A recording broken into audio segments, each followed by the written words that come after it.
everybody.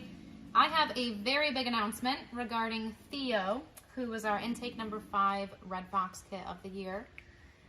Theo had a big vet appointment with one of our awesome vets, Dr. Ken Bedell, today. His vet office is about an hour away from us.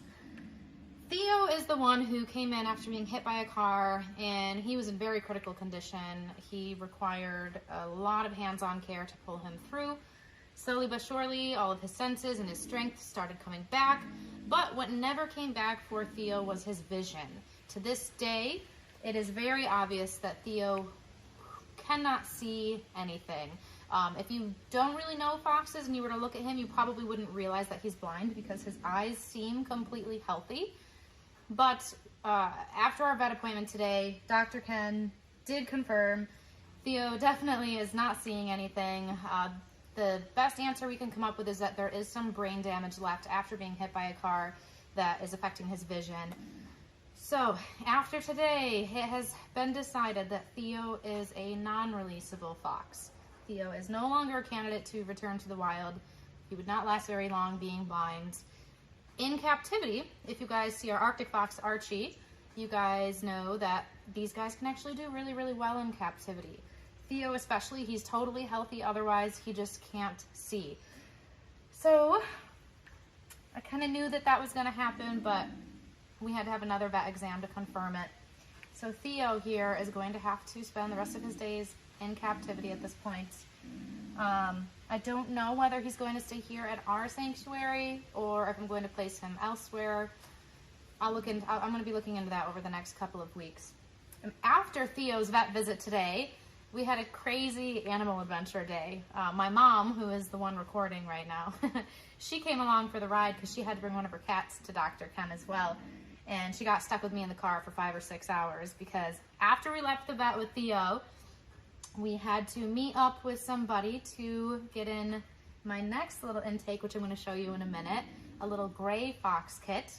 And after that, I got a phone call about a red fox who was very sick, needed to be rescued. I happened to be driving by the town on the way home, stopped and went to that call. Unfortunately, the fox did not make it. He had passed away before I arrived. And then while I was there, I got a phone call about an injured hawk, who I was also passing that town on the way home. So I stopped and I picked up the hawk for my friend Jamie, who is a bird rehabber, and I dropped the hawk off at the animal hospital that she works at already. So it's just been a crazy animal day. After this clip, I'm going to show you guys a few clips that we took during our adventures today so you guys can see how that went, get a little behind the scenes look of what it's like to be a volunteer wildlife rehabber. So let me show you this little gray fox intake.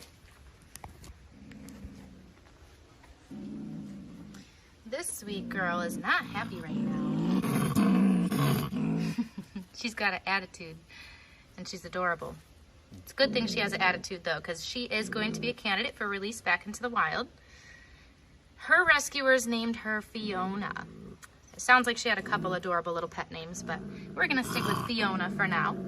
And little Fiona here was found at only around a pound, and another rehabber took her in, did a great job of getting her through the initial stages of everything, and now that she's healthy, she is ready to go somewhere where she can be in a little bit bigger of an enclosure and get ready for eventual release back into the wild, which is why she was transferred to me. So say hello to this adorable gray fox kid. This is our first gray fox of the season. They are not as common to get in as the red foxes. No, we'll leave you alone. So I actually have my mom with me here today. Mom, it's your debut on Arctic Fox Daily. Oh my goodness. Hi, everybody. Hey, everybody. Sadly, the little fox I just went to investigate had passed away before we got there. It looked like it was this year's baby, and from what I would assume that it was hit by a car. Unfortunately, situations like this happen more often than we would like with wildlife rehab. You see a lot of heartbreaking stuff.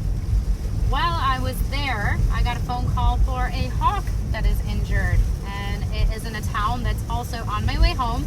So I called Jamie, a friend of mine who rehabs birds, as you guys know, told her about the situation, and I offered to go pick it up for her. Let me see what his reaction is when I walk up to him first, and then we'll see. He let a squirrel come right by him. Did he? Yeah.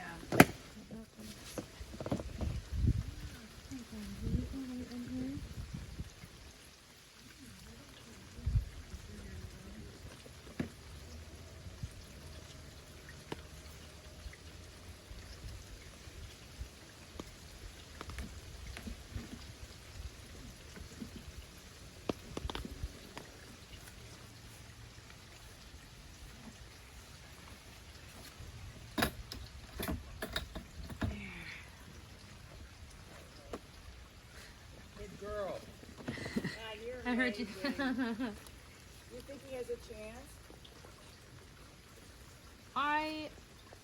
He definitely got attacked by something. I can see some puncture wounds on him.